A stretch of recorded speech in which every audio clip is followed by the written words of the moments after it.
Friends, in today's video we will discuss the bitter gourd, specifically the bitter gourd vine. We will talk about the specific fertilizers and nutrients you should provide to your vine to ensure an abundant yield of both flowers and fruits.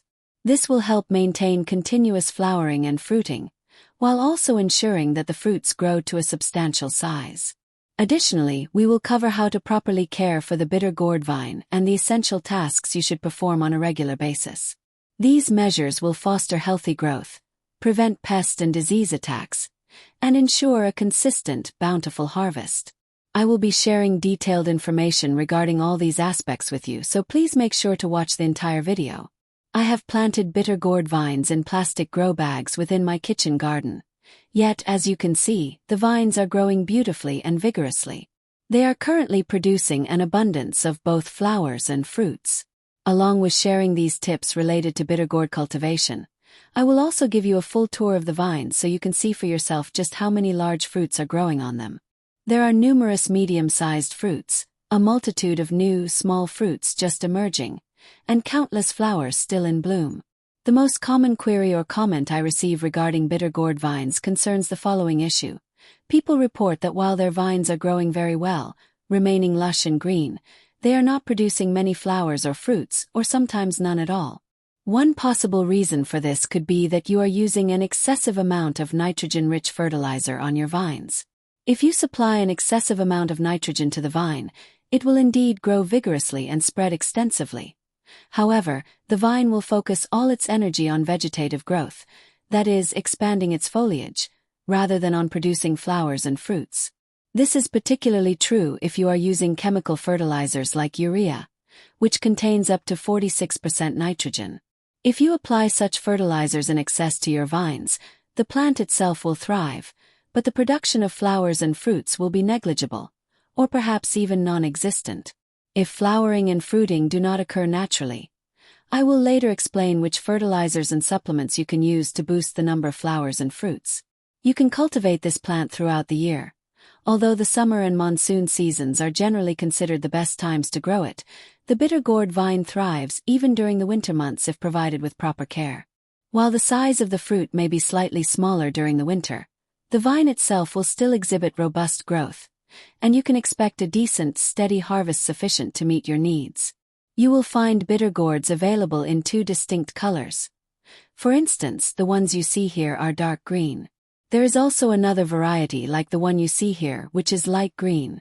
These are typically sold in the market under the name white bitter gourd, though when you grow them yourself, the resulting color tends to be a pale green. As for the dark green variety, you can find a wide range of options. For example, the ones here are quite long, while others come in a medium size, and there is also a smaller variety, measuring just 2 to 3 inches, that is commonly available. To grow bitter gourd, you do not require an excessively large pot or grow bag. A container measuring 14 to 15 inches, or ideally the standard size of 16 inches, is sufficient. If you plant and cultivate bitter gourd in a container of this size, the vine will exhibit excellent growth, and you can expect a healthy abundance of flowers and fruits. For instance, the bitter gourd vine you see here is planted in a plastic grow bag. This bag measures 16 inches in size, and as you can observe, the vine is growing exceptionally well. In fact, the entire vine is so lush that there isn't a single empty spot where fruit hasn't formed. The entire plant is absolutely laden with bitter gourds. When growing bitter gourd, if you train the vine to climb up the wall of your house, it tends to thrive exceptionally well.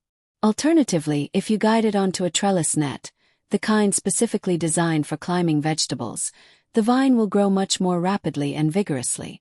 Another common query frequently received regarding bitter gourd vines is this.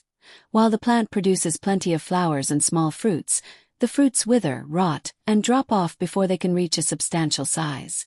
In other instances, the fruits do grow slightly larger, but they become infested with pests, such as insects or larvae, causing the entire fruit to rot and spoil. There can be several reasons for this occurrence. Let me outline the two primary causes. First, it is possible that your bitter gourd fruits are not being pollinated effectively, meaning proper fertilization is not taking place, which leads them to rot and fall off. The second potential cause is a severe infestation of fruit flies in your garden. Fruit flies puncture the small, developing fruits. Subsequently, their larvae, maggots, begin to develop inside the fruit, causing it to rot and drop prematurely while still small. There may be other reasons for fruit spoilage as well. I have already uploaded a detailed video on my channel explaining the various causes and the specific remedies you can implement to address them.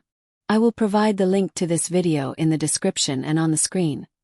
Feel free to check it out if you wish.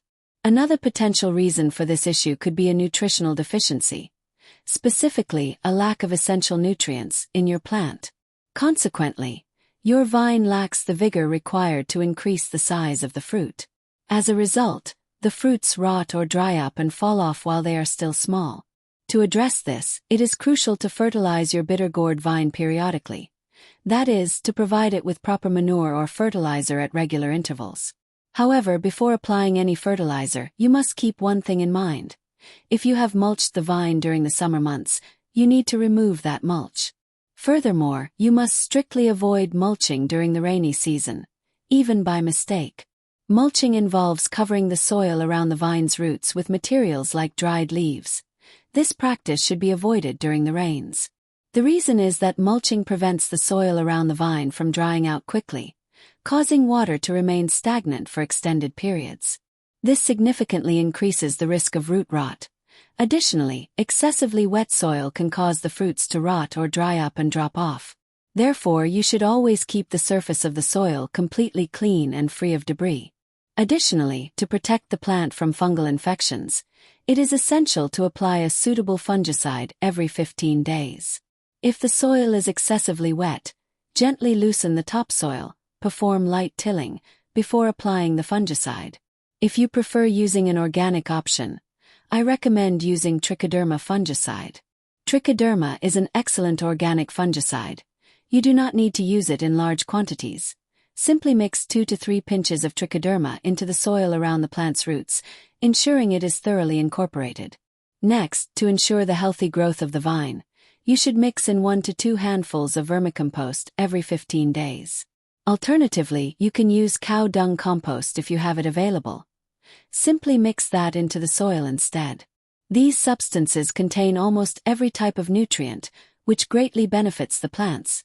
In other words, all the essential nutrients required for plant growth are present in them. Now, to obtain a greater abundance of fruits and flowers from your vine, specifically to boost the quantity of blooms and produce, or to stimulate flowering if it hasn't started yet, you should definitely apply bone meal fertilizer once every 10 to 15 days. Bone meal is rich in both phosphorus and calcium. Phosphorus helps increase the number of flowers and buds on your plant, while the application of calcium results in larger fruit sizes. There is no need to use excessive amounts. For instance, you can apply half a teaspoon once a week or every 10 days, or use 1 teaspoon every 15 days. After applying the fertilizer, you should cover it with a thin layer of soil. Adding this layer of soil will help strengthen the vine further and promote robust growth. Finally, instead of simply watering the plant, apply 100 to 150 milliliters of the special fertilizer I shared with you a few days ago, the one specifically designed for use during the rainy season.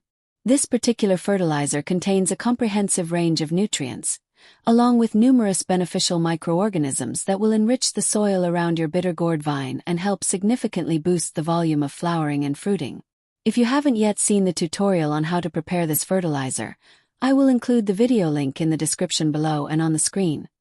Feel free to check it out. Additionally, if you are looking for high-quality bitter gourd seeds, I will provide a purchase link in the description below. You can visit that link to buy the seeds if you wish. Lastly, if you would like a comprehensive video covering the entire process, from sowing the seeds to harvesting the bitter gourds, along with complete care instructions, please let me know in the comment section below. If I receive a significant number of requests, I will certainly share a detailed video on that topic as well. And if you enjoyed today's video, so please like, share and subscribe to my channel. And finally, thanks for watching.